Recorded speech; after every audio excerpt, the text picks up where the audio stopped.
کہ حضرت عثمان کا چونکہ میں رشتہ دار ہوں، بنو امیہ سے میرا تعلق ہے، حضرت عثمان بھی بنو امیہ کے تھے، تو حکومت پہ دباؤ ڈالا جائے کہ حضرت عثمان کے قاتلوں کو چوک پر لٹکایا جائے۔ یہ گڑبڑ یہاں سے شروع ہوئی ہے۔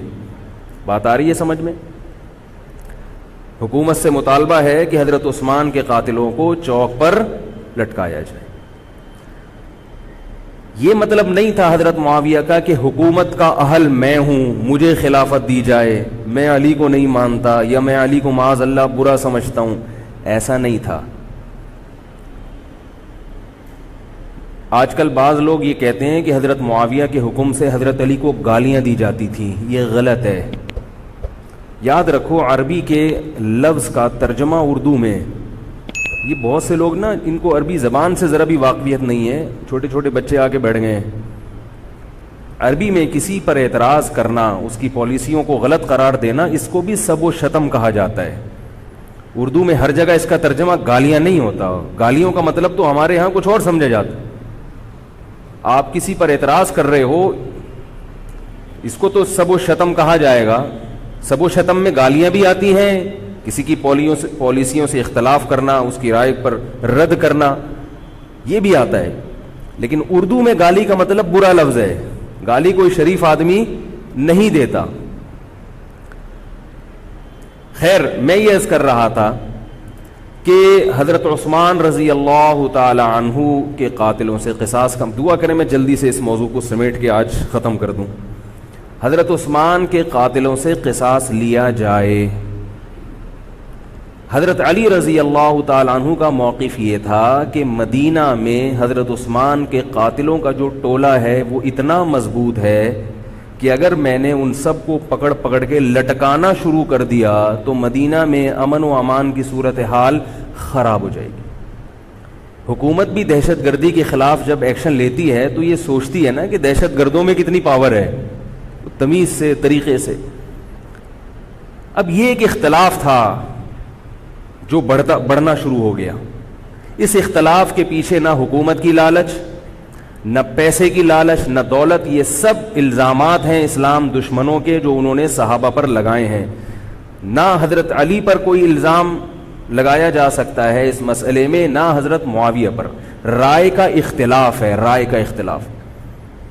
ابتدا میں حضرت معاویہ کے ساتھ بہت سارے صحابہ تھے، میں یہ تو نہیں کہہ رہا زیادہ، بہت سارے صحابہ، جن میں حضرت عائشہ رضی اللہ تعالی عنہا بھی تھی۔ بعد میں حضرت عائشہ رضی اللہ تعالی عنہا کا موقف تبدیل ہو گیا جب انہوں نے دیکھا کہ اس سے مسئلہ حل ہونے کے بجائے اور بگڑ رہا ہے۔ تو حضرت معاویہ نے حضرت علی کی بیعت سے انکار کیا، کہا کہ جب تک حضرت عثمان کے قاتلوں کو چوک پہ نہیں لٹکایا جاتا میں آپ کے ہاتھ پہ بیعت کرنے کے لیے تیار نہیں ہوں۔ یہ حضرت معاویہ کی رائے تھی۔ حضرت علی کی رائے یہ تھی کہ میرے لیے یہ فی الحال ممکن نہیں ہے، لہذا، اور اس سے ہو کیا رہا ہے، حکومت دو حصوں میں ڈیوائیڈ ہو رہی ہے۔ ان کی رائے یہ تھی کہ حضرت معاویہ رضی اللہ تعالی عنہ کو اپنے اس مطالبے سے دستبردار ہو کر میرے ہاتھ پہ بیعت کر لینی چاہیے۔ اور قرآن کا حکم ہے وَإِن طَائِفَتَانِ مِنَ الْمُؤْمِنِينَ اقْتَتَلُوا فَأَصْلِحُوا بَيْنَهُمَا فَإِن بَغَتْ إِحْدَاهُمَا عَلَى الْأُخْرَى فَقَاتِلُوا الَّتِي تَبْغِي حَتَّى تَفِيءَ إِلَى أَمْرِ اللَّهِ، کہ اگر مسلمانوں کا کوئی فریق بغاوت پہ اتر آئے، حکومت وقت سے لڑائی کرے، قاتل التی تبغی، تو جو طبقہ حکومت کو تسلیم نہیں کر رہا یا حکومت کے خلاف بغاوت کر رہا ہے اس سے قتال کرو۔ حضرت علی کا موقف یہ تھا کہ قرآن مجید کی یہ آیت مجھ سے مطالبہ کر رہی ہے کہ جو لوگ میرے ہاتھ پہ بیعت نہیں ہو رہے جبکہ میری خلافت قائم ہو چکی ہے، تو میں مسلمانوں میں تاکہ اختلاف اور انتشار نہ ہو، میں اس فریق کو تلوار کے زور سے بیعت کرنے پر مجبور کروں۔ بات آ رہی ہے سمجھ میں کہ نہیں آ رہی ہے؟ آج تو پولیس بھی نہیں بلا سکتے، موبائل ہی نہیں ہے بھائی، بند پڑے ہوئے، ورنہ میں پولیس بلوا لیتا آج آپ کو بات سمجھانے کے۔ لیکن میں کہتا ہوں کہ میں پولیس اگر بلواتا، اگر پولیس ہی کو سمجھ میں نہیں آئی، یہ بھی تو بڑا مسئلہ ہے۔ خیر، تو حضرت علی کا موقف یہ تھا. حضرت معاویہ کا موقف یہ تھا کہ حکومت کے خلاف بغاوت غلط ہے نا. جس کو حکومت مان لیا ہو, جب تک میں نے خلیفہ مانا ہی نہیں ہے تو میرا یہ عمل بغاوت نہیں کہلائے گا. یہ اختلاف رائے ہے, اور یہ اختلاف صحابہ میں بھی ہوا ہے, تابعین میں بھی ہوا ہے, ائمہ مجتہدین میں بھی ہوا ہے, اور آج تک ہوتا آ رہا ہے. اس قسم کے اختلافات مکمل ختم نہیں ہو سکتے. یہ صحابہ میں بھی ہوا ہے. قرآن و حدیث کو سمجھنے کا اختلاف کہا جاتا ہے اس کو. اور اس اختلاف کے بارے میں نبی صلی اللہ علیہ وسلم کی صحیح حدیث ہے, اذا اجتہد المجتہد فإن اصاب فله اجران وإن اخطأ فله اجر واحد.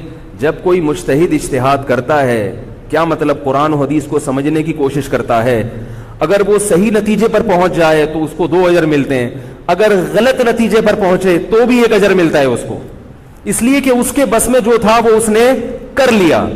اب پیغمبر تو موجود نہیں ہے جو آ کے بتائیں گے کہ یہ صحیح کر رہا ہے, یہ غلط کر رہا ہے. میں نے اپنے ایک استاد سے ایک مرتبہ پوچھا کہ حضرت یہ علماء میں جب اختلاف ہوتا ہے کسی مسئلے میں تو عوام بڑی پریشان ہوتی ہے, کیا کریں ہم؟ انہوں نے فرمایا کہ عوام کو یہ بتاؤ کہ ہم پیغمبر نہیں ہیں اور ہم پیغمبر سے براہ راست مسئلہ پوچھ نہیں سکتے.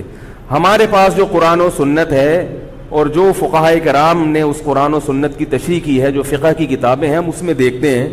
اب اس میں 2 علماء کی رائے میں اگر اختلاف ہو جائے تو اس اختلاف کو ختم کرنے کا ہمارے پاس کوئی راستہ نہیں ہے. نبی ہوتے تو ہم پوچھ لیتے, جب راستہ نہیں ہے تو بھائی اللہ کے نبی نے فرما دیا کہ جو تمہارے بس میں ہے وہ کر لو. اگر درست بات تک پہنچ گئے ڈبل اجر, نہیں پہنچے تو بھی اجر. اس میں ہمیں بتا دیا کہ اسلام پر عمل کے لیے اتنا کافی ہے کہ جو تمہاری استطاعت میں ہے وہ کر لو. نہیں آئی بات سمجھ میں؟ اب یہ اختلاف چھوٹے مسائل میں بھی ہو سکتا ہے اور بڑے مسائل میں بھی ہو سکتا ہے. تیسری بھی ایک جماعت تھی. یہ 2 اختلاف تو پتہ چل گئے نا, حضرت علی کا موقف, حضرت معاویہ کا موقف. ایک تیسری جماعت تھی جو یہ کہتی تھی کہ نہ ہم حضرت علی کا ساتھ دیں گے نہ حضرت معاویہ کا, کیونکہ دونوں مسلمان ہیں, دونوں لڑ رہے ہیں, مسلمانوں کو ہم لڑتا ہوا نہیں دیکھ سکتے. ان کا موقف تھا حضرت علی رضی اللہ تعالیٰ عنہ ایک صحابی کے پاس گئے اور ان سے کہا کہ آپ میری جماعت میں شامل ہوں اور اہل شام کے خلاف میرے ساتھ مل کے لڑیں. وہ صحابی گئے کہ لکڑی کی تلوار اٹھا کے لائے. انہوں نے کہا کہ میں نے رسول اللہ صلی اللہ علیہ وسلم سے سنا ہے کہ فتنے کا دور ہوگا, مسلمان آپس میں لڑیں گے, تو تم اس وقت اپنی تلوار کو لکڑی کی بنا لینا. لکڑی کی تلوار کا مطلب جو کسی سے لڑنے کے کام نہ آئے. میں تو نہیں لڑ سکتا. اب حضرت علی نے یہ نہیں کہ اس پہ تلوار رکھ دی ہو کہ نہیں تو تو جائے گا, یا تو دائرہ اسلام سے خارج ہے, یا تو باغی ہے, ٹھیک ہے نہیں آ رہی سمجھ میں چھوڑ دو. آج جو فتنے کھڑے ہو رہے ہیں نا وہ اس پہ نہیں ہو رہے کہ صحیح کیا ہے غلط کیا ہے. فتنہ اس پر ہو رہا ہے کہ جو مجھے سمجھ میں آ رہا ہے وہ میں تھوپ کے اس کو مسلط کر دوں. مجھے اگر رفع الیدین سمجھ میں آ رہا ہے تو پوری دنیا رفع الیدین کیوں نہیں کر رہی, اور اگر مجھے ترک رفع الیدین سمجھ میں آ رہا ہے تو یہ چند لوگ رفع الیدین کیوں کر رہے ہیں. صحابہ کے دور میں رفع الیدین بھی ہوتا تھا اور ترک بھی ہوتا تھا, پھڈے نہیں ہوتے تھے. صحابہ کے دور میں زور سے آمین بھی تھی اور آہستہ آمین بھی تھی, جھگڑے نہیں تھے. صحابہ کے دور میں امام کے پیچھے فاتحہ پڑھنے والے بھی تھے اور امام کے پیچھے فاتحہ کو ناجائز اور حرام سمجھنے والے بھی تھے, مگر پھڈے بازی بولو بھائی نہیں تھی. تو حضرت علی رضی اللہ تعالیٰ عنہ نے ان صحابی کو مجبور نہیں کیا. حضرت علی کی فوج میں عمار ابن یاسر رضی اللہ تعالیٰ عنہ بھی تھے, زبیر ابن عوام, عبداللہ ابن زبیر رضی اللہ تعالیٰ عنہ, عبداللہ ابن زبیر ابن عوام.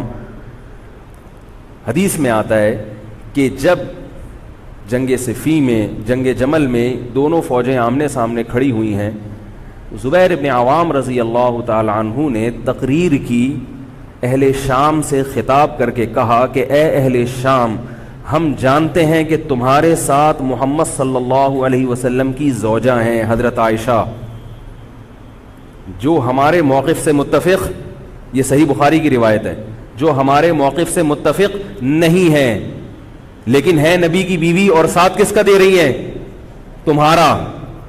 اب اعتدال دیکھیں صحابہ کی رائے میں.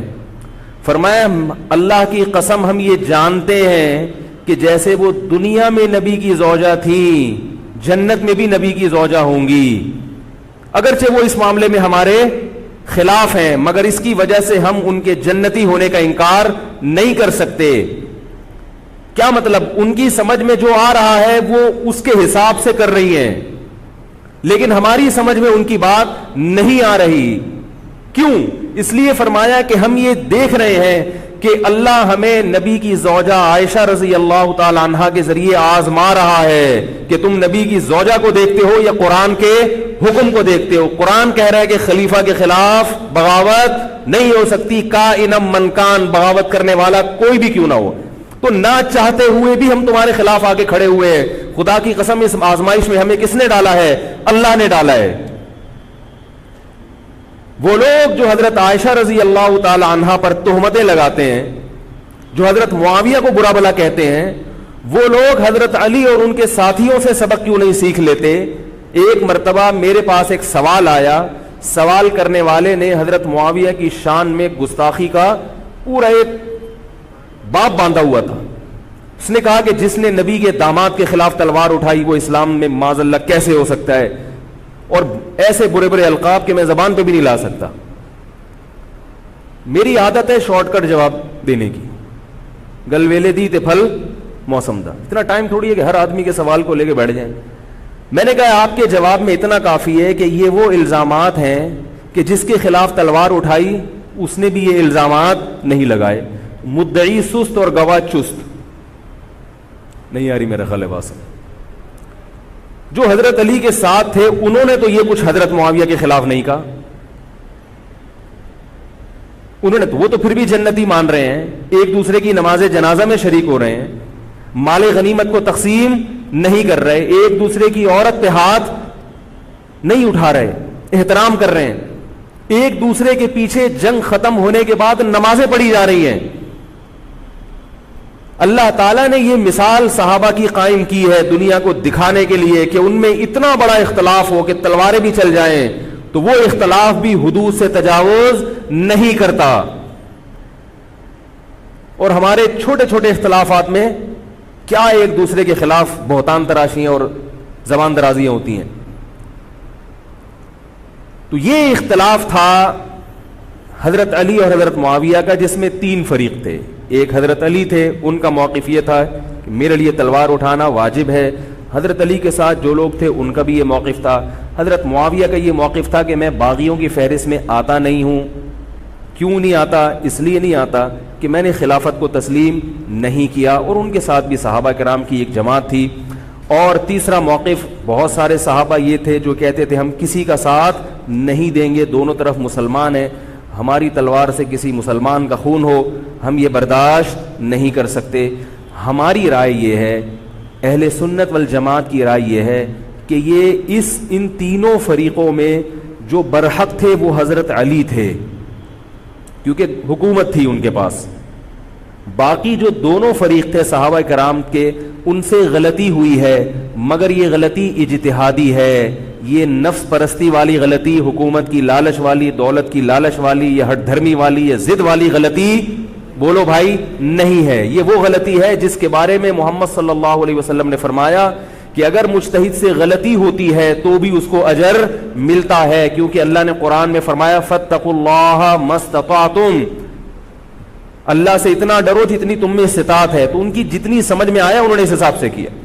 تو دو جنگیں ہوئی ہیں، جنگ جمل اور جنگ صفین۔ اب ایک اور بات ہے، تاریخی حقیقت ہے کہ دو جنگوں کے بعد حضرت علی رضی اللہ تعالی عنہ کو خوارج نے شہید کر دیا۔ یہ وہی خوارج جو حضرت عثمان کے قاتل تھے، انہوں نے شہید کس کو کیا؟ حضرت علی کو۔ حضرت علی کی شہادت کے بعد حضرت حسن رضی اللہ تعالی عنہ کی 6 مہینے تقریباً خلافت رہی۔ حضرت حسن رضی اللہ تعالی عنہ نے امت میں جوڑ پیدا کرنے کے لیے حضرت معاویہ رضی اللہ تعالی عنہ سے صلح کر لی اور خلافت سے دستبردار ہو کر حضرت معاویہ کے ہاتھ پر بیعت ہو گئے۔ نہیں آ رہی میرا خیال؟ پولیس کو فون کریں یار، بہت اہم بات ہے یہ، اس کو اچھی طرح سمجھ لیں، اللہ کرے سمجھ میں آ جائے۔ تو جب یہ ہو گیا تو مسئلہ ختم ہو گیا نا.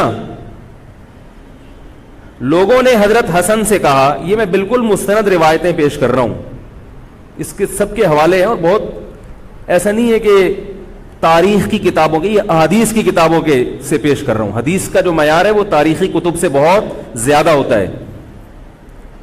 لوگوں نے حضرت حسن سے یہ کہا کہ یہ تو عار اور ذلت کی بات ہے کہ آپ کے والد نے جس کے خلاف 2 جنگیں لڑی ہوں, تو آپ اپنے والد کی جس سے دشمنی رہی ہو, بیٹا اس سے بیعت ہو رہا ہے. ہمارے ہاں اس کا تصور ہے. سیاسی لوٹے ہمارے ہاں بہت ہیں, مگر وہ بھی دنیاوی مفاد میں دائیں بائیں لڑکتے ہیں. آخرت کی خاطر کوئی اپنے ہوتے سے دستبردار ہو جائے, یہ نہیں ہوتا. حضرت حسن اہل بیت میں سے ہیں. حضرت حسن بیعت ہو گئے کس کے ہاتھ پر؟ حضرت معاویہ. لوگوں نے کہا یہ عار اور ذلت کی بات ہے, تو حضرت حسن کے وہ تاریخی الفاظ ہیں کہ میں دنیا کی ذلت کو جہنم کی آگ پر ترجیح دیتا ہوں. کیا مطلب؟ میں مسلمانوں کو آپس میں لڑتا ہوا نہیں دیکھ سکتا, میں نہیں لڑتا ہوا دیکھ سکتا. اب کوئی اس بیس پر حضرت علی پہ الزام لگائے کہ اس کا مطلب وہ لڑتا ہوا دیکھ سکتے تھے. بھائی ان کا جو موقف تھا, جو ان کی سمجھ میں آیا, وہ انہوں نے کیا. حضرت حسن کا موقف اپنے والد کے موقف سے مختلف تھا.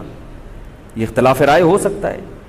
ان کا موقف یہ تھا کہ بھئی حضرت معاویہ حکومت کے اہل ہوں یا نہ ہوں, یہ ایک الگ بحث ہے. اگر میں ان کے مقابلے میں متوازی حکومت قائم کروں گا تو پھر مطالبہ ہوگا حضرت عثمان کے قاتل سے قصاص, جو کہ ممکن نہیں ہے, اور پھر یہ لڑائی آگے چلے گی. بہتر ہے کہ دستبردار ہو جاؤ کہ حضرت آپ ہمارے خلیفہ ہیں, آپ ہمارے امیر ہیں. نبی صلی اللہ علیہ وسلم اس کی پیشگوئی پہلے کر چکے تھے. حضرت حسن رضی اللہ تعالیٰ عنہ کے بارے میں فرما چکے تھے کہ اللہ میرے اس بیٹے کے ذریعے مسلمانوں کے 2 فریق میں صلح پیدا کریں. تو جو اہل بیت سے محبت کرنے والے لوگ ہیں, ان کو بھی چاہیے کہ کوئی ایسا کام نہ کریں جس سے مسلمانوں میں دوبارہ سے اختلاف اور انتشار پیدا ہو جائے. جوڑ کی اہمیت شریعت میں زیادہ ہے. اب جب حضرت معاویہ کی خلافت قائم ہوئی ہے, حضرت معاویہ نے حضرت حسن رضی اللہ تعالیٰ عنہ کے اکرام میں کوئی کسر نہیں چھوڑی. اس پر متواتر روایات ہیں کہ حضرت معاویہ جتنا حضرت حسن کا اکرام کیا کرتے تھے, اتنا کسی کا اکرام نہیں کرتے تھے. بہت زیادہ آپ کو عزت دی حضرت معاویہ رضی اللہ تعالیٰ عنہ نے. حضرت معاویہ کے بعد یزید کی خلافت قائم ہوئی ہے, حکومت قائم ہوئی ہے. حضرت معاویہ صحابی رسول تھے. بہت سارے صحابہ کو آپ کے طریقہ حکومت پر اعتراض تھا, کیونکہ بہرحال باقاعدہ سلیکشن نہیں ہوئی تھی. لیکن پھر بھی صحابہ کرام نے, جب حضرت حسن بیعت ہو گئے تو باقی کس کو اعتراض کا ہوگا بھائی. پھر حضرت معاویہ رضی اللہ تعالیٰ عنہ کے دور میں بہت جہاد ہوا ہے. اسلامی خلافت, ہمارا جو بر صغیر میں اسلام آیا ہے, اس کا بہت بڑا حصہ حضرت معاویہ کے دور میں اسلام آیا. یہاں حضرت معاویہ کے بعد جب یزید خلیفہ بنا ہے مسلمانوں کا, تو بہت سارے صحابہ نے یزید کے ہاتھ پہ, بہت سارے تو نہیں, چند صحابہ نے یزید کے ہاتھ پر بیعت کرنے سے انکار کر دیا. وہ اتنے تھوڑے صحابہ ہیں جن کو انگلیوں پہ گنا جا سکتا ہے, جن میں حضرت حسین بھی تھے, حضرت حسن نہیں, حضرت حسن کے بھائی, بولو بھائی, حضرت حسین. جمہور صحابہ کا موقف یہ تھا کہ یزید کا طریقہ خلافت اگرچہ غلط ہے, طریقہ حکومت اگرچہ غلط ہے, مگر رسول اللہ صلی اللہ علیہ وسلم کی صحیح احادیث موجود ہیں. نبی صلی اللہ علیہ وسلم نے فرمایا, صحیح بخاری کی حدیث ہے, اسمعوا واطیعوا ولو سلط علیکم رجل حبشی کأن رأسہ ذبیبہ. آپ صلی اللہ علیہ وسلم نے فرمایا, سنو اور اطاعت کرو, اگرچہ تم پر کوئی حبشی غلام مسلط کر دیا جائے جس کا سر کشمش کی طرح پچکا ہوا ہو. کیا مطلب؟ سلیکشن نہیں ہوئی بلکہ زبردستی مسلط ہو گیا کسی بھی طرح سے, اور جو مسلط ہوا وہ کسی بھی لحاظ سے حکومت کرنے کا اہل نہیں ہے, غلام ہے. غلام کبھی بھی حکومت کا اہل نہیں ہوتا, اور غلام بھی حبشی, کالا کلوٹا, گوروں سے جس کو ویسے ہی تبھی نفرت ہو, بھائی ہم سارے سفید ہیں, اور یہ ایک بلیک کہاں سے آ گیا دوسری قوم کا آدمی. انسان دوسری قوم کے آدمی کو قبول نہیں کرتا, قوم بھی دوسری, اور فرمایا شکل بھی اچھی نہیں ہے. بھائی حاکم کم از کم شکل کا اچھا ہو تو اطاعت کرتے ہوئے مزہ آتا ہے, شکل بھی اچھی نہ ہو تو آدمی کہتا ہے یار اس کی مانوں میں, عجیب سا ہے. یہ فطرت ہے انسان کی. لوگ کوشش کرتے ہیں امام لائیں تو شکل بھی اچھی ہو اس کی, یہ کوشش کرتے ہیں لوگ. امام میں پتہ نہیں کیا کیا دیکھ رہے ہوتے ہیں. تو کیا ہے, شکل بھی اچھی نہیں ہے اور عقل بھی نہیں ہے, سر پچکا ہوا ہے کس کی طرح, کشمش کی طرح. صحیح ہے بخاری کی حدیث. مطلب یہ کہ کسی بھی لحاظ سے نہ لک وائز اچھا لگ رہا ہے آپ کو, نہ اس کے اندر صلاحیتیں, مگر مسلط ہو گیا, کسی نے بھی مسلط کر دیا, تو آپ نے فرمایا اب اس کے خلاف بغاوت نہیں کرنی, اس کی اطاعت کرنی ہے. آپ کہیں گے یہ کیسا حکم ہے بھائی اسلام کا, ایک آدمی نا اہل ہے مگر اس کی مان کے چلو تو مروا دے گا. یہ اس لیے اسلام نے حکم دیا ہے کہ اس کے پاس پاور تھی تو مسلط ہوا ہے نا. کیا خیال ہے بھائی؟ تو اب جب اس کے خلاف چلو گے تو اس سے وہ ہٹنے والا نہیں ہے, وہ خون خرابہ کر دے گا, قتل و غارت کرے گا اور فساد پیدا کر دے گا وہ. کیونکہ اگر وہ کمزور ہوتا تو خلیفہ بنتا نہیں. وہ خلیفہ کی, حاکم کی ڈیفینیشن کیا ہے؟ جس کے پاس قوت نافذہ ہو. ایک دن ایک صاحب کہنے لگے مسلم لیگ کے دور میں, جنرل مشرف کے دور میں اس کو نہیں مانتا, میں اس کو نہیں مانتا. میں نے کہا آپ کے ماننے نہ ماننے سے کچھ نہیں ہوتا, وہ مسلط ہو گیا ہے, جس طریقے ہیلی کاپٹر سے آیا ہو یا فرشتے اس کو لائے ہوں.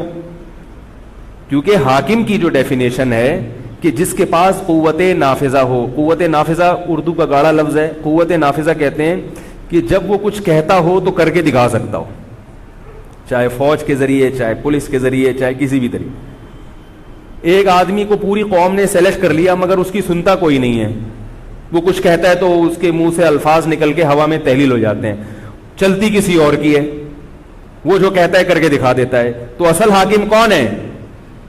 جو کہتا ہے اور کر کے دکھا دیتا. اب یہ ایک الگ بحث ہے کہ یہ ظالم ہے, یہ غلط طریقے سے آیا ہے, اس پر بحث ہو سکتی ہے کہ جب یہ غلط طریقے سے آیا ہے تو اس کو قانون کے دائرے میں رہ کے ہٹانے کی کوشش کی جائے. لیکن مسلح بغاوت کرنا, اس کے خلاف بندوق اٹھانا, اس کے خلاف تلوار اٹھانا, اس کی شریعت نے اجازت نہیں دی. میں یہ نہیں کہہ رہا کہ اس کی مخالفت کی اجازت نہیں دی. نبی صلی اللہ علیہ وسلم نے فرمایا سب سے بہترین جہاد ظالم بادشاہ کے سامنے حق بات کہنا ہے. کہنے کی حد تک آپ کو مخالفت کی اجازت ہے کہ بھائی یہ جو وزیر اعظم کا بیان آیا ہے یہ بیان ملک کا بیڑا غرق کر دے گا, ان کی پالیسیاں صحیح, جیسے آج کل ہو رہا ہے کہ اخباروں میں کالم نگار اپنی اپنی رائے لکھتے ہیں حکمرانوں کے بارے میں. لکھنے کی حد تک, بولنے کی حد تک ہے. آپ مسلح دستہ لے کے بغاوت کرنے پر آ جائیں, اس کی شریعت نے اجازت, بول لو بھائی کچھ نہیں ہوتا. یہ قرآن اور سنت سے بات ثابت ہے, اس کی شریعت نے اجازت نہیں دی ہے. کیونکہ آپ یہ کریں گے تو اللہ نے دنیا کو اسباب کے ساتھ جوڑا ہوا ہے. آپ کے پاس کچھ بھی نہیں ہے, نہ آپ کے پاس ٹینک ہے, نہ آپ کے پاس آرمی ہے, نہ آپ کے پاس پولیس ہے, آپ کے پاس صرف جذبہ ہے. خالی جذبہ اگر کارآمد ہوتا تو نوح علیہ الصلوۃ والسلام اور آپ کے ساتھ جو 40 افراد تھے ان میں بہت جذبہ تھا, مگر ایک طرف پوری دنیا تھی. اللہ نے جہاد کا حکم نہیں دیا. اللہ تعالیٰ نے اس دنیا کو صرف جذبات کے ساتھ یا ایمان کے ساتھ منسلک نہیں کیا, اس دنیا کو دارالاسباب بنایا ہے. جذبے کے ساتھ ساتھ کچھ طاقت اور قوت بھی ہونی چاہیے, اور یہ قوت حکومت کے پاس ہوتی ہے, پبلک کے پاس بول لو یار نہیں. اگر پبلک کے پاس ہے تو وہ بھی حکومت کی پالیسیاں ہوتی ہیں کہ یہ بھی لیاری گینگ رہنے دو تھوڑے دنوں کے لیے, ان لوگوں کے پاس تھوڑا سا کلاشن کوفے رہنے دو, حکومت جب چاہے غائب کر دے. وہ یہ جو کلاشن کوفے لے کے لوگ گھوم رہے ہوتے ہیں نا اور بتا رہے ہوتے ہیں ہم امام مہدی کا لشکر ہیں, یہ سب گورنمنٹ کے لوگ ہوتے ہیں. آئی بات سمجھ میں؟ گورنمنٹ کی طرف سے ان کو پرمٹ ملا ہوتا ہے, ورنہ آپ چاقو لے کے بھی, جو خنجر ہے نا وہ بھی لے کے ذرا گھوم کے دکھاؤ. تو جو بھی امام مہدی کا لشکر کا دعویٰ کر رہا ہے اور کہہ رہا ہے میں یوں کر دوں گا, میں یوں کر دوں گا, میرے ساتھ آ جاؤ, تو سمجھ لو گورنمنٹ نے اس کو خود ہی بٹھایا ہوا ہے. اور بعض دفعہ حکومت اپنی مخالفت کے لیے بھی بندے بٹھا دیتی ہے. یہ ایجنسی والے بڑے ہوشیار ہوتے ہیں, یہ اپنی مخالفت کے لیے پبلک بندوں کو خرید کے بٹھاتے ہیں کہ تم آرمی کے خلاف اور ایجنسیوں کے خلاف تقریریں کرو اور جہاد کا اعلان کرو. اس کا نتیجہ کیا نکلتا ہے؟ جو جو جہاد کے اعلان میں ان کے ساتھ ہوتے چلے جاتے ہیں ان کے نام ایجنسیوں کے پاس پہنچ جاتے ہیں. پھر ایجنسیاں کہتی ہیں ابھی ان کو کھل کے جہاد کرنے دو تاکہ جتنے لوگوں میں اس قسم کے جہاد کے جراثیم ہیں وہ تمام آ جائیں اور ایک ہی دفعہ اسپرے کر کے سب کو نمٹا دیا جائے. یہ ایک بچوں کی طرح کبھی اس کو پکڑ لیا, یہ کام نہیں ہوتا. تو اس لیے کہہ رہا ہوں یہ جو نوجوان طبقہ ہے اس کو جہاد کے نام پہ الو بنانے والے ہر جگہ بہت ہیں. الو ضرور بنو مگر کسی اور عنوان سے بن جاؤ, جہاد کے نام پہ الو نہ بنو, کیونکہ کسی اور عنوان سے الو بنو گے اتنا نقصان نہیں ہوگا. اس عنوان سے الو بنو گے تو بڑا بیڑا غرق ہو جائے گا, جیسے کہ بہت سو کا بیچاروں کا ہو چکا ہے. تو میں یہ عرض کر رہا تھا کہ نبی صلی اللہ علیہ وسلم کی صحیح حدیث ہے, اسی طرح صحیح مسلم کی حدیث ہے, آپ صلی اللہ علیہ وسلم نے حاکم کی اطاعت کا حکم دیا. صحابہ نے عرض کیا یا رسول اللہ اگر وہ ہم پہ ظلم کرے تو بھی بغاوت نہ کریں. آپ نے فرمایا وَإِن ضَرَبُوا ظَهْرَكَ, اگرچہ وہ تمہاری پیٹھ پہ کوڑے مارے, ایسا ظالم ہو, پھر بھی بغاوت. یہ میں نہیں کہہ رہا, یہ محمد صلی اللہ علیہ وسلم کے الفاظ ہیں. کیوں؟ اس لیے کہ آپ صلی اللہ علیہ وسلم نے اتحاد پہ زیادہ زور لگایا ہے. بھائی حکومت ایک ہوگی جیسی مرضی لنگڑی لولی ہو, مگر مسلمان کی جو ایک یونائٹی ہے, جو ایک اتحاد ہے, وہ تو برقرار رہے گا نا. اگر آپ کمزور ہو گئے تو کتنا مرضی ایمان ہو, کمزور آدمی دنیا میں کہیں بھی نہیں پنپ سکتا. تبھی میں کہتا ہوں پاکستان کی قدر کرو, جیسا مرضی ہے, ایک مضبوط آرمی تو ہے نا, ایٹم بم تو ہے, جیسی مرضی آرمی ہو, لیکن ہے تو نا. اگر یہ ختم ہو گئی اور نیک نیک لوگ آ گئے مگر اتنے پاورفل نہ ہوئے, وہ آپ کو انڈیا سے نہیں بچا سکتے, وہ آپ کو امریکہ کے شر سے نہیں بچا سکتے, کیونکہ اس وقت پوری دنیا پاکستان کی دشمن ہوئی ہوئی ہے سوائے چند ممالک کے. اور وہ جو ملک بچا ہوا ہے یہ میرے اور آپ کی تقریروں سے نہیں بچا ہوا, یہ ایٹم بم سے بچا ہوا ہے. اللہ نے دنیا کو اسباب کے ساتھ جوڑ دیا ہے, ایٹم بم بھی ہے اور پھر ایمان کی طاقت بھی ہے کسی حد تک, جو کہ بہت ہی شارٹ ہو گئی ہے ایمان کی طاقت. تو دونوں چیزیں چلتی ہیں ساتھ, صرف بم بھی کافی نہیں ہے. اللہ نے فرمایا اگر تم تقوی اختیار کرو گے تو اللہ تمہاری مدد کرے گا, ورنہ نہیں کرے گا. تو دونوں چیزیں ضروری ہیں. تو حضرت معاویہ کے بعد یزید کے بارے میں جمہور صحابہ کا موقف یہ تھا کہ یہ جیسا مرضی ہو, ظالم ہو, عادل ہو, یہ ایک الگ بحث ہے, مگر ہے بہرحال یہی. پاور کس کے پاس ہے؟ اسی کے پاس.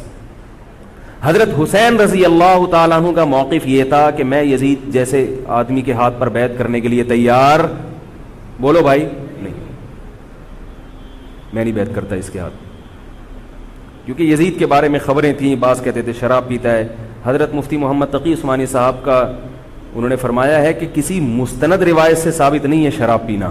روایتیں ہیں مگر کوئی اوتھینٹک روایت نہیں ہے. تو اب نتیجہ کیا نکلا کہ حضرت حسین رضی اللہ تعالیٰ عنہ کے پاس کوفہ سے خطوط آئے. کوفہ کا گورنر تھا ابن زیاد, وہ بھی یزید کا آدمی تھا, بڑا ظالم آدمی تھا وہ. اہل کوفہ کے خطوط آئے کہ آپ آ جائیں یہاں پر, یہاں سب لوگ آپ کے ہاتھ پر بیعت کرنے کے لیے تیار ہیں. حضرت حسین کا خیال یہ تھا کہ اگر یہ سب تیار ہیں تو یزید کی حکومت بغیر لڑائی کے, بغیر بڑے قتال کے, مسلمانوں کے خون خرابے کے بغیر ختم ہو سکتی ہے. آئی بات سمجھ میں؟ جو انفارمیشن آپ کو ملی تھی, جو نالج آپ کو ملی تھی, وہ نالج غلط تھی. اگر وہ نالج صحیح ہوتی تو حضرت حسین کبھی کربلا کی طرف رخ نہ کرتے, کیونکہ حضرت حسین کا موقف بھی یہی تھا کہ مسلمانوں کی تلواریں آپس میں نہ چلیں. حضرت حسین رضی اللہ تعالیٰ عنہ کے پاس جب 50 سے زیادہ خطوط آئے ہیں اہل کوفہ کی طرف سے کہ آپ آئیے, آپ آئیے, آپ آئیے, تو پہلے حضرت حسین رضی اللہ تعالیٰ عنہ نے اپنے رشتہ دار جو آپ کے چچزاد تھے مسلم بن عقیل, ان کو بھیجا. نتیجہ کیا نکلا؟ مسلم بن عقیل کا وہاں پر حکومت نے گرفتار کر کے ان کو قتل کر دیا. اب یہ ایک ایسا ظلم تھا جس کے ظاہر ہے کہ کسی کو سفیر بنا کے بھیجا جائے, کسی کو حال احوال دیکھنے کے لیے بھیجا جائے, اور حضرت حسین کی نیت ہرگز بغاوت کی نہیں تھی, مگر کوفہ کے گورنر کو اور یزید کو یہ خیال تھا کہ خلافت کے اصل اہل یقیناً یہی ہیں. کہیں ایسا تو نہیں ہے کہ یہ امیر بننا چاہتے ہیں, یہ خلیفہ بننا چاہتے ہیں. ایک خوف اس کے دل میں بیٹھ گیا تھا, ایک لاشعور میں خوف ہوتا ہے نا, انسان کے دل میں بیٹھ جاتا ہے کہ آپ 100 دفعہ بھی کہیں بھی میری یہ نیت نہیں ہے, مگر وہ ڈر رہا ہوتا ہے. کہ یار یہ کچھ کر نہ لیں. تو جب مسلم بن عقیل کو شہید کیا گیا, حضرت حسین رضی اللہ تعالی عنہ جا چکے تھے. جب حضرت حسین رضی اللہ تعالی عنہ کوفہ کی طرف جا رہے تھے, بہت سارے صحابہ نے آپ کو منع کیا, جن میں عبداللہ ابن عمر رضی اللہ تعالی عنہ بھی تھے, عبداللہ ابن عباس رضی اللہ تعالی عنہ بھی, کہ آپ یہ کام نہ کریں. بعض نے تو کہا کہ ہمیں آپ کی شہادت کا یقین ہے, کیونکہ جس حالات میں آپ جا رہے ہیں حکومت یہ سمجھے گی کہ بغاوت کرنے آ رہے ہیں, لہذا وہ آپ کو کیا کرے گی, اس بیس پہ قتل نہیں کرے گی کہ آپ نواسہ رسول ہیں, کیونکہ وہ بھی مسلمان تھے. اس بیس پہ قتل کرے گی کہ آپ کی نیت کیا ہے, حکومت کے خلاف بغاوت. تو ان کے پاس ایک اپنے آپ کو برحق ثابت کرنے کے لیے ایک دلیل ہوگی کہ حکومت کا باغی جو بھی ہو اسے کیا کر دو, قتل. رسول اللہ صلی اللہ علیہ وسلم نے فرمایا, صحیح حدیث ہے, کہ جب مسلمان کسی ایک امیر پہ جمع ہو جائیں تو اس کے خلاف جو بھی اٹھے, نبی نے فرمایا اس کو قتل کر دو, کائنم من کان, چاہے وہ اس کے خلاف اٹھنے والا کتنا ہی نیک کیوں نہ ہو. یہ حدیث کے الفاظ ہیں. حضرت حسین کا موقف یہ تھا کہ میں نے ابھی تک یزید کی خلافت اور حکومت کو تسلیم نہیں کیا, لہذا میں اس وعید میں داخل نہیں ہوں. اب ہوا یہ ہے کہ حضرت حسین رضی اللہ تعالی عنہ جب گئے ہیں اور کربلا کے مقام پہ پہنچے ہیں, تو وہاں آپ رضی اللہ تعالیٰ عنہ کو مسلم بن عقیل کی شہادت کا بھی پتہ چلا, اور اندازہ ہوا, میں بہت شارٹ کر کے سنا رہا ہوں, اندازہ ہوا کہ حالات ایسے نہیں ہیں جیسے میں سمجھ رہا تھا. عبید اللہ جو ابن زیاد تھا بدبخت, اس نے حضرت حسین کو یہ کہا کہ بغیر کسی شرط کے حضرت حسین کو گرفتار کر کے لاؤ اور میرے ہاتھ پر بیعت کراؤ. یہ رسول اللہ صلی اللہ علیہ وسلم کے نواسے کی توہین تھی کہ آپ صلی اللہ علیہ وسلم کے نواسے ہیں اور ان کے ساتھ ایسے معاملہ کیا جائے جیسے ایک عام شخص کے ساتھ معاملہ کرتے ہیں. ان کو گرفتار کر کے معاذ اللہ گھسیٹ کے لاؤ اور میرے ہاتھ پر بیعت پر کیا کرو, ان کو مجبور کرو. حضرت حسین رضی اللہ تعالیٰ عنہ کا کربلا کے میدان میں موقف یہ تھا کہ میں اگر بیعت ہوں گا تو ڈائریکٹ یزید کے ہاتھ پہ بیعت ہوں گا جو مسلمانوں کا خلیفہ ہے, ابن زیاد کے ہاتھ پر بیعت نہیں ہوں گا. یہ بھی اس تاریخ کا ایک اہم پہلو ہے کہ حضرت حسین نے کوفہ جانے کا ارادہ ترک کر دیا اور کربلا سے شام جانے کا آپ رضی اللہ تعالیٰ عنہ نے ارادہ کر لیا.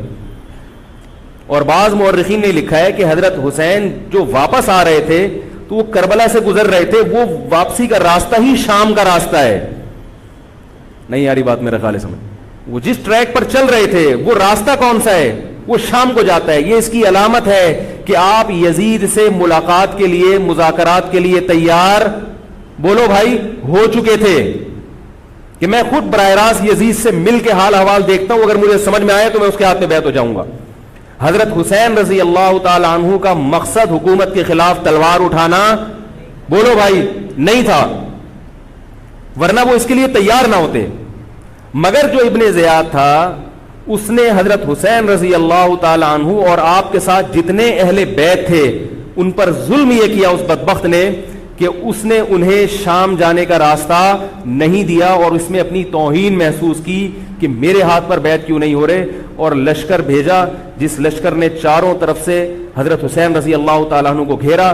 حضرت حسین نے کہا کہ میں عزت کی جو موت ہے اس کو ذلت کی زندگی پر ترجیح دیتا ہوں. کوئی بھی غیرت مند ہوتا تو اس وقت یہی کرتا کہ بھئی جب میں اپنے دعوے سے بھی دستبردار ہو گیا اور میں شام جانے کے لیے بھی تیار ہو گیا, اب میرا راستہ روکنے کی کیا حقیقت ہے.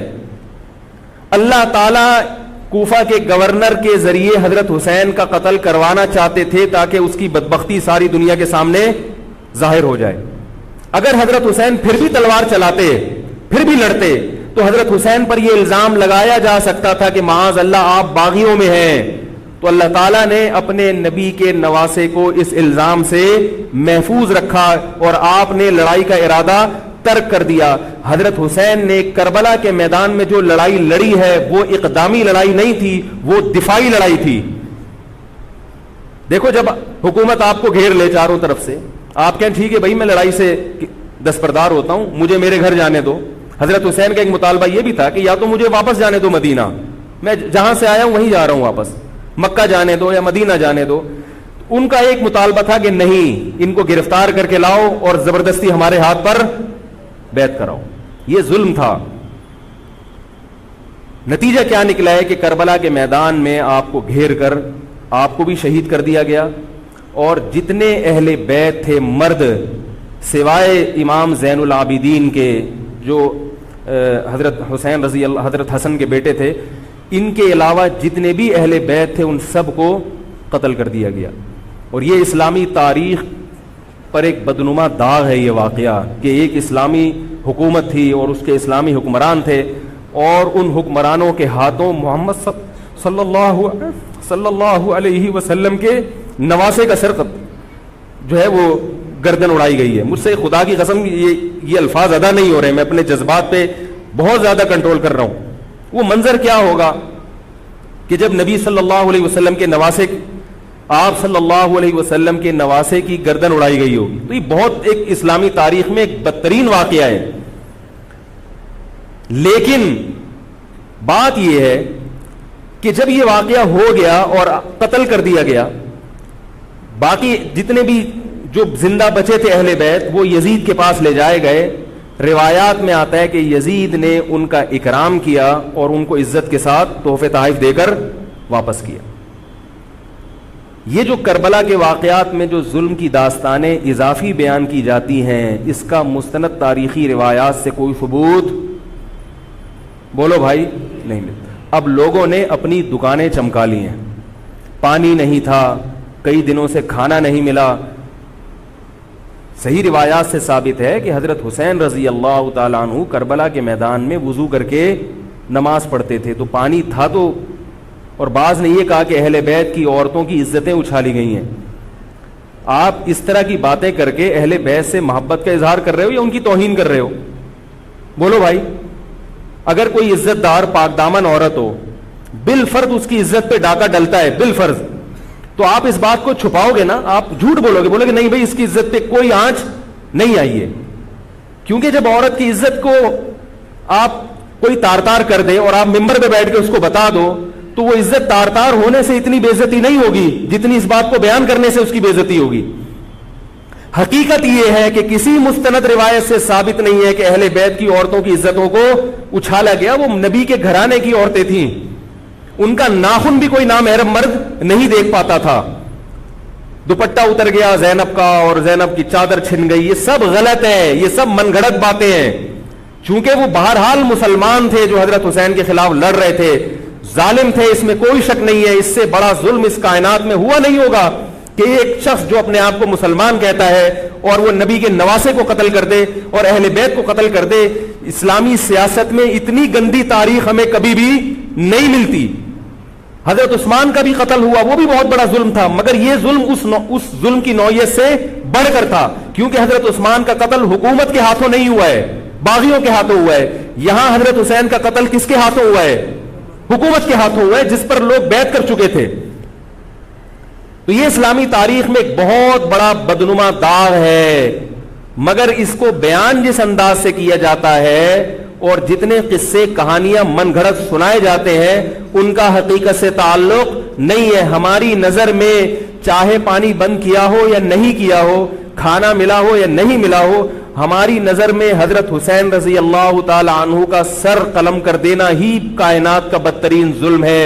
یہی ایسا ظلم ہے کہ جس پر جتنا غم کیا جائے کم ہے. غم منایا نہیں، غم کیا جائے. منانا الگ چیز ہے، غمزدہ ہونا الگ چیز ہے. لیکن جو آگے اس میں تڑکا لگایا جاتا ہے اس کا حقائق سے تعلق بولو بھائی نہیں ہے. یہ دکانیں ہیں جو چمکائی، اس میں سب برابر ہیں، شیعہ بھی سنی بھی. بہت سارے سنی علماء بھی کربلا کے واقعے کو بہت ہی بھیانک انداز سے بیان کرتے ہیں. اور مقصد کیا ہوتا ہے؟ پبلک کو رلانا. ایک رونا وہ ہوتا ہے جو خود سے آئے، اور ایک رونا ہوتا ہے باقاعدہ آپ کو آرڈر پہ رونے کے لیے اور رلانے کے لیے بلایا جائے. وہ رمضان میں نے بتایا تھا نا کہ میں نے ختم قرآن پہ دعا کی تو مجھے رونا آ گیا، بہت زیادہ رونا آیا. اگلے دن ایک صاحب کہنے لگے مولوی صاحب آج بھی ایسی ایک دعا ہو جائے. میں نے کہا میں آرڈر پہ نہیں روتا، میں آرڈر پہ نہیں روتا. اب تو آ بھی رہا ہوگا تو نہیں آئے گا. نہ انسان کسی کے مشورے سے ہنس سکتا ہے اور نہ انسان کسی کے مشورے سے اگر آپ کسی کے مشورے پہ رو رہے ہیں اس کا مطلب ڈرامے بازی. آپ کو فلم کا ایکٹر ہونا چاہیے, آپ کو ڈرامے جوائن کرنے چاہیے, وہاں آپ اچھے چل سکتے ہیں. جیسے کہ ہمارے ایک مشہور اسکالر ہیں, ان کے بارے میں لوگ یہ کہتے ہیں ان کو فلموں میں ہونا چاہیے تھا, پتہ نہیں یہ جیو پہ کیوں آ رہے ہیں. وہ آرڈر پہ روتے بھی ہیں, آرڈر پہ. اب چونکہ یوٹیوب کا دور ہے, میں پہلے جو کربلا کے واقعات جو لوگ بیان کرتے ہیں ان کی تقریریں نہیں سنتا تھا. اب کیا ہوتا ہے, بعض دفعہ بیٹھے ہوئے ہیں کہیں سفر پہ جا رہے ہیں تو یوٹیوب کی ویڈیو, ہم نے کہا چلو یار ہم بھی سن لیں. ایسی چہک چہک کے منہ بنا بنا کے گھما گھما کے تقریریں ہوتی ہیں, لگتا ہے کہ یہ باقاعدہ ایک ڈرامہ ہے, اداکار ہے, فنکار ہے, جس کو ڈرامے بازی کے لیے یہاں یہ حضرت حسین کی شہادت کو کیش کرا رہے ہیں. یہ حضرت حسین سے محبت کرنے والے نہیں ہیں, یہ ان کی شہادت کو دیکھو. اس کی مثال ایسے جیسے کوئی محلے میں مر گیا, کسی سیٹھ کا بیٹا مرا, اب آپ کو سیٹھ سے قرضہ چاہیے تو سب سے زیادہ آپ روگے نا, تاکہ سیٹھ صاحب سمجھیں کہ محبت سب سے زیادہ کس کو ہے, آپ کو. تو آپ اس کی بیٹے کی موت کو کیا کرا رہے ہو, کیش کرا رہے ہو. بعض لوگ کسی کی شہادت کو کیش کراتے ہیں, کسی پہ ظلم کو کیش کراتے ہیں. تو میں پھر عرض کروں کہ بہت بدترین واقعہ ہے. حضرت حسین رضی اللہ تعالیٰ عنہ کا سر لے جایا گیا یزید کے پاس. یزید بدبخت نے چھڑی سے آپ کے ہونٹوں کو چھوا. وہاں صحابی رسول نے فرمایا کہ ایسا مت کرو. فرمایا اللہ کی قسم میں نے ان ہونٹوں پہ بارہا محمد صلی اللہ علیہ وسلم کے ہونٹ رکھے ہوئے دیکھا ہے. بارہا میں نے دیکھا ہے کہ محمد صلی اللہ علیہ وسلم نے ان ہونٹوں کا بوسہ لیا ہے. بارہا میں نے دیکھا ہے. ان صحابی کے دل پہ کیا گزر رہی ہوگی جو حضرت حسین کے ساتھ یہ حرکت دیکھ رہے ہوں گے, جبکہ اسی حسین کو انہوں نے بارہا نبی کی گود میں بھی دیکھا اور بارہا نبی کے ہونٹوں کو بھی ان ہونٹوں سے مس ہوتے ہوئے دیکھا. تو جب یہ سر ان کے سامنے رکھا ہوگا اور اس کے ساتھ یہ حرکت ہو رہی ہوگی, ان صحابی کے جذبات کیا ہوں گے. مگر اس کے باوجود جو بتانے کی بات ہے, جو میں بتانا چاہتا ہوں, انہوں نے یزید کے خلاف بغاوت نہیں کی کہ جس یزید نے حضرت حسین کا یہ حشر کر دیا ہو, اگر اس کے خلاف بغاوت ہوگی تو باقی مسلمانوں کا کیا حشر کرے گا. تو اس میں صبر کی تلقین بھی صحابہ نے بتائی ہے کہ حاکم کے مظالم کو برداشت کیا جائے, زبان سے اس کو ہائی لائٹ کیا جائے کہ غلط ہو رہا ہے, تلوار نہ اٹھائی جائے. بات نہیں آ رہی میرے خیال ہے سمجھ میں, کیونکہ آج ایک واقعہ ہوا ہے, ورنہ کربلا جیسے درجنوں اور واقعات ہو جائیں گے. تو صحابہ کرام کی سیرت میں ہمیں ہر طرح کے اسباق ملتے ہیں. تو میں یہ عرض کر رہا تھا کہ یہ ہے وہ کربلا کا واقعہ جس کا میں نے آپ کو خلاصہ بیان کیا. اس کے بعد کیا ہوا ہے کہ یہ جو بنو امیہ کی حکومت تھی, اس کی وہ ویلیو صحابہ کرام کے دل میں نہ رہی جو پہلے کسی حد تک برقرار تھی. یہ بہت ایک حکومت کے خلاف لوگوں کے دل میں بغض پیدا ہو گیا اور بالآخر بغاوتیں شروع ہوئیں. لیکن جمہور صحابہ کا موقف پھر بھی یہی تھا کہ حکومت کے خلاف بغاوت جائز, بولو بھائی, نہیں. اور اسی طرح کے ظالم لوگ آتے رہے, اور انہی کی اولادوں میں بنو امیہ میں اللہ نے پھر عمر ابن عبدالعزیز کو پیدا کیا. عمر ابن عبدالعزیز بھی انہی ظالم لوگوں کی اولاد تھے, مگر اسلام چونکہ قیامت تک رہنے کے لیے آیا ہے تو اللہ کو اپنا دین محبوب ہے, اللہ غیب سے انتظام کرتے ہیں. عمر ابن عبدالعزیز جیسے ہی حکومت میں آئے ہیں, خلیفہ بنے ہیں, آپ رضی اللہ تعالی عنہ نے وہ بنو امیہ کی جو جاہلانہ چیزیں تھیں ان سب کو ختم کر دیا. حکومتی ملکیت کو جو ذاتی خزانہ لوگ سمجھنا شروع کر دیا تھا اس کو ختم کیا. عمر بن عبدالعزیز کی ایک تاریخ ہے, ان کو 5واں خلیفہ راشد کہا جاتا ہے. علم حدیث کو مرتب کیا گیا, فقہ کو مرتب کیا گیا, حدیث کا علم ضائع ہو رہا تھا. آپ نے حکم دیا کہ اکتب ما کان من حدیث رسول اللہ صلی اللہ علیہ وسلم فإنی اخاف ضیاع العلم والعلماء.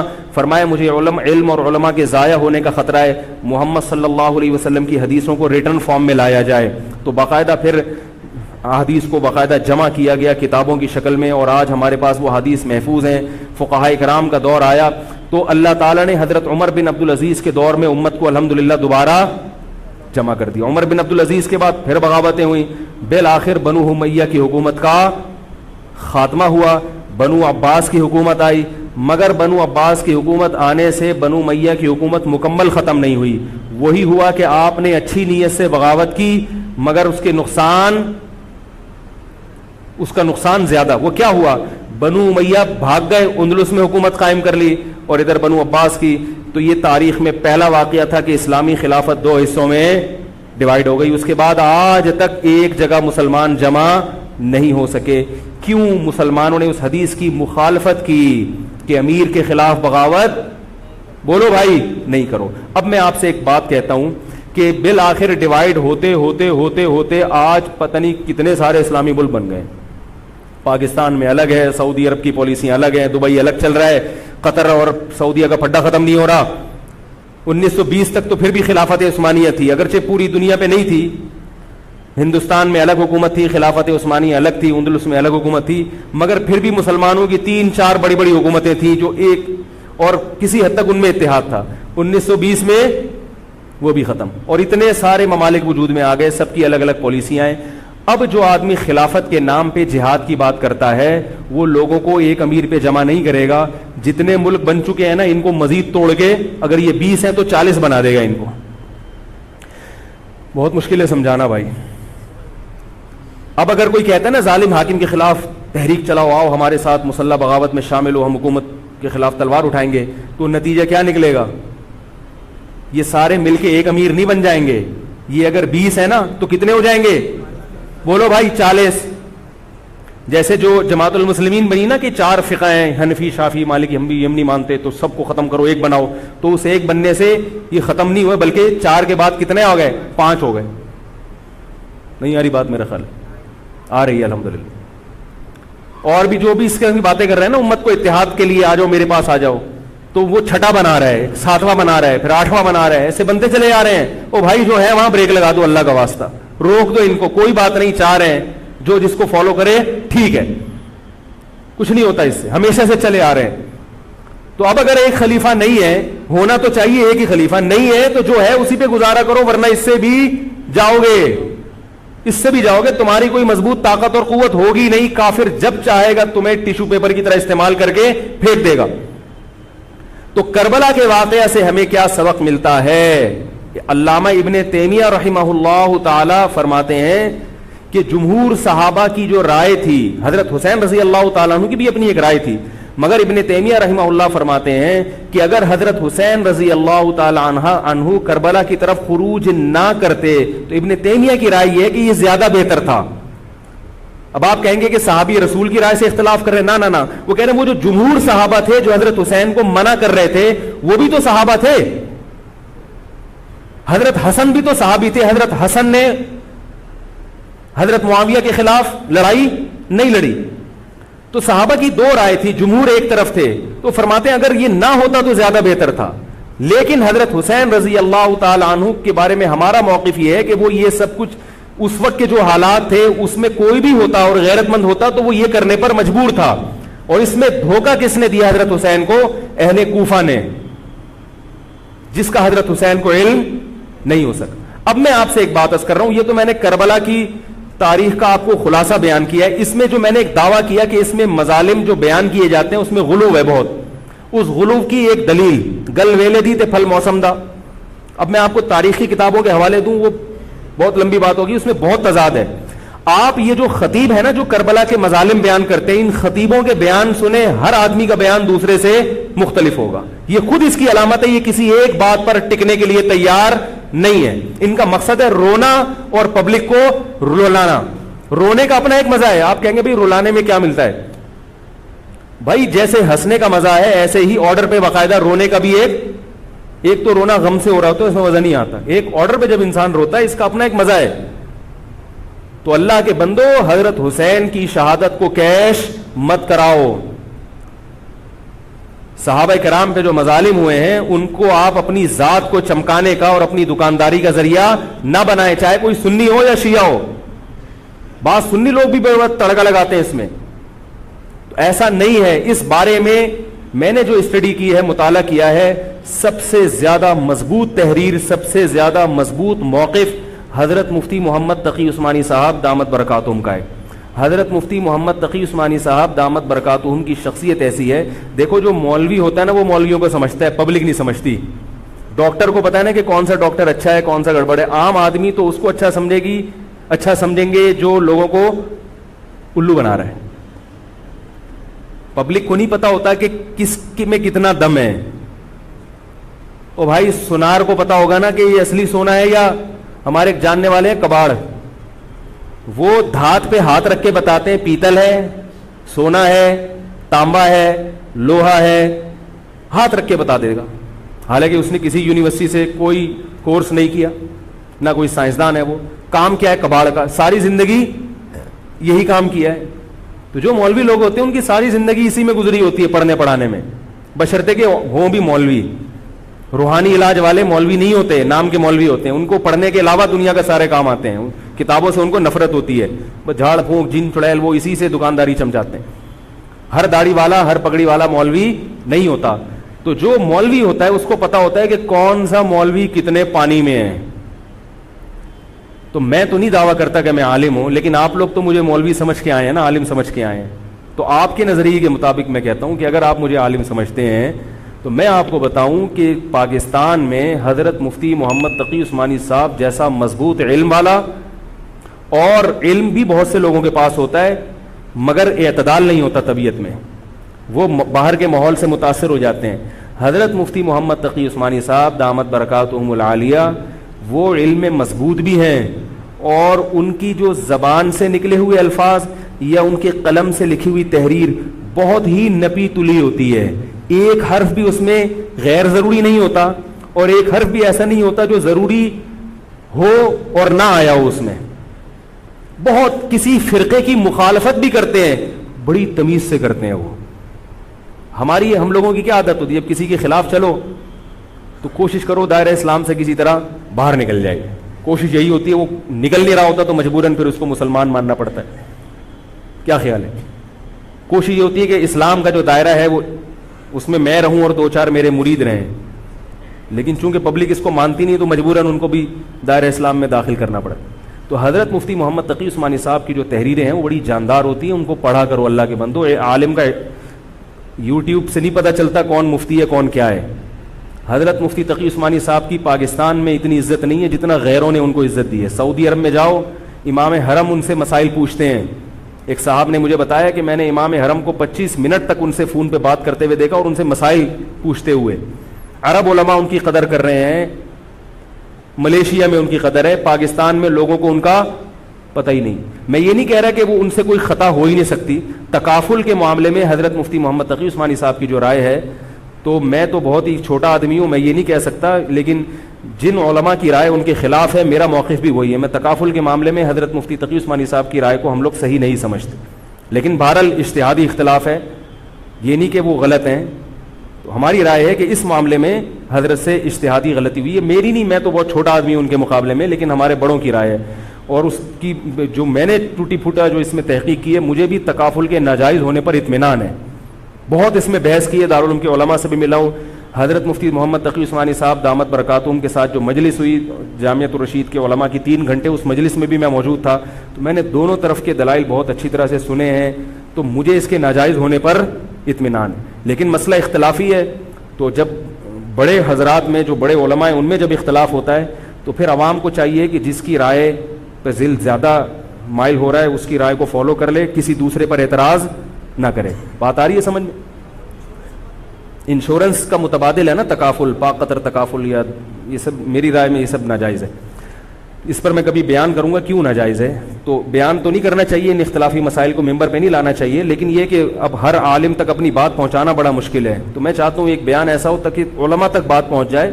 پھر علماء جب دونوں طرف کے دلائل رکھ کے فیصلہ کر لیں گے جس عالم کی جو رائے بنے، تاکہ دوسرا پہلو سامنے آ جائے. ابھی تو صرف جواز کا پہلو لوگوں کے سامنے آ رہا ہے، عدم جواز والا نہیں آ رہا. تاکہ دونوں پہلو آئیں، پھر علماء کی جو رائے بنے گی، جو جس کی رائے کو فالو کرتا ہے، ٹھیک ہے بھائی. تو میں یہ عرض کر رہا تھا، حضرت مفتی محمد تقی عثمانی صاحب بہت بڑے عالم ہیں، ان کی قدر کر لیں. ان کی تحریریں بڑی معتدل ہوتی ہیں اور ان کی رائے بہت ہی معتدل ہوتی ہے اور بہت مدلل ہوتی ہے. تو کربلا کے بارے میں، یزید کے بارے میں جو حضرت مفتی محمد تقی عثمانی صاحب کی رائے ہے وہ وہی ہے جو میں نے آپ کے سامنے بیان کی ہے. بات آ رہی ہے؟ نہیں آ رہی میرا خیال ہے. تو میں یہ نہیں کہہ رہا کہ میں نے ان کی تقلید میں یہ سب بیان کیا ہے, بلکہ جو مطالعہ کیا تو اس کے بعد ان کی رائے بہت زیادہ جاندار لگی ہے. اور یہ جو میں عرض کر رہا ہوں نا کہ یہ جو کربلا کے واقعات بیان کیے جاتے ہیں, ہر خطیب کا بیان دوسرے خطیب سے مختلف ہے. یہ خود اس کی علامت ہے کہ دال میں کچھ کالا کالا ہے, یہ ایک جگہ ٹکتے کیوں نہیں ہیں. تو اب میں ایک بات عرض کروں, اسی طرح یزید کے بارے میں لوگ سوال پوچھتے ہیں یزید کیا, تو یزید کے بارے میں بھی دونوں طرف ہماری رائے کے حساب سے غلو ہے. یزید کے دور میں حضرت حسین کا قتل یقیناً ہوا ہے, مگر کسی ایک مستند روایت سے یہ ثابت نہیں کہ یزید نے حکم دیا تھا حضرت حسین کو قتل کرنے کا. یہ کہیں بھی روایت میں ثابت نہیں آ رہی میرا خیال ہے. کوفہ کے گورنر کے حکم سے قتل ضرور ہوا ہے, لیکن کیا یزید نے اس کا آرڈر دیا تھا؟ اس کا کسی مستند روایت میں ثبوت بولو بھائی نہیں ملتا. لیکن اس بنیاد پہ یزید کو رحمت اللہ علیہ کہنا یہ بھی غلط ہے. ٹھیک ہے, یزید کے بارے میں کسی مستند روایت سے نہیں ملتا کہ اس نے قتل کا حکم دیا تھا یا قتل کروایا تھا, لیکن قتل ہونے کے بعد یزید نے اس گورنر کے خلاف ایکشن نہیں لیا. حضرت عثمان کے قاتلوں کے بارے میں تو یہ تھا کہ ان کو لٹکایا جائے, حضرت حسین کے قاتلوں کو کیوں نہیں لٹکایا؟ نہیں یاری بات سمجھ. تو یہ جرم بھی ہے کہ حکومت, ممکن ہے یزید کہہ سکتا ہو کہ میرے بس میں نہیں ہے, کہہ سکتا ہو کہ میرے بس میں نہیں ہے. تو بھائی آپ کے بس میں اگر نہیں ہے تو حضرت علی کے بس میں بھی نہیں تھا حضرت عثمان کے قاتلوں سے قصاص لینا. تو اس لیے یزید کو بالکل معصوم قرار دینا یہ بھی غلط ہے. وہ مجرم تھا, لیکن اس کو اتنا لعنتی قرار دے دینا کہ گویا حضرت حسین کو اس نے قتل کرایا تھا, اس کا بھی کسی تاریخی مستند روایت سے ثبوت نہیں ملتا. لہذا صحیح بات یہ ہے کہ نہ لعنت اللہ علیہ کہو نہ رحمت اللہ علیہ کہو. خام خواہ میں فضول چیزوں میں پڑھنے کی بولو بھائی ضرورت کیا ہے؟ قیامت کے دن آپ سے یزید کے بارے میں سوال, میرے سے کسی نے پوچھا کہ یزید کے بارے میں آپ کیا کہتے ہیں. میں نے کہا آپ کو جاپان کے جو بھی صدر ہے اس کے بارے میں پتہ ہے, چائنا کے بارے میں پتہ ہے؟ وہ کہہ رہے وہ تو کافر ہیں. میں نے کہا چلو مسلمانوں کے, علامہ اقبال کے بارے میں پوری رپورٹ ہے آپ کے پاس. تاریخ میں لاکھوں شخصیات ایسی ہیں جن کے بارے میں آپ کو نہیں پتا. تو یزید کے بارے میں بھی اگر نہیں پتا ہو تو میرا خیال ہے کوئی پریشان ہونے کی ضرورت نہیں ہے. تو یہ کربلا ایک واقعہ تھا, ایک اسلامی تاریخ میں ایک بدترین واقعہ رونما ہوا اور یہ واقعہ ختم ہو گیا. ہمیں جو قرآن اور سنت نے جس بات کا حکم دیا ہے ہمیں وہ کرنا ہے. بات آ رہی ہے سمجھ میں؟ ہمیں کیا کہا ہے؟ نماز قائم کرنی ہے, اسلام کے 5 ارکان ہیں. کربلا کا واقعہ دنیا میں وجود میں آتا تو بھی 5 نمازیں پڑھنی تھیں, وجود میں نہیں آتا تو بھی 5 نمازیں پڑھنی. باقی حضرت حسین کی شہادت اس لیے بھی ہوئی ہے کہ اللہ کے نبی نے ان کو شہید قرار دے دیا تھا. تو اللہ تعالیٰ نے آپ کو اس منصب تک پہنچانا تھا جس منصب کی گواہی محمد صلی اللہ علیہ وسلم دے چکے تھے. بعض دفعہ کوئی مقصد نہیں ہوتا, ایک مقصد ہوتا ہے کسی کو اونچے درجے تک پہنچانا. غزوہ احد میں 70 صحابہ شہید ہوئے, اللہ نے اس کی حکمت یہ بھی بیان کی وَيَتَّخِذَ مِنْكُمْ شُهَدَاءَ, اللہ تم میں سے بہت سو کو شہادت کے درجے پر فائز کرنا چاہتا. تو حکومت تھی, حضرت حسین رضی اللہ تعالیٰ عنہ کو اللہ تعالیٰ نے شہادت کے مرتبے پر پہنچایا.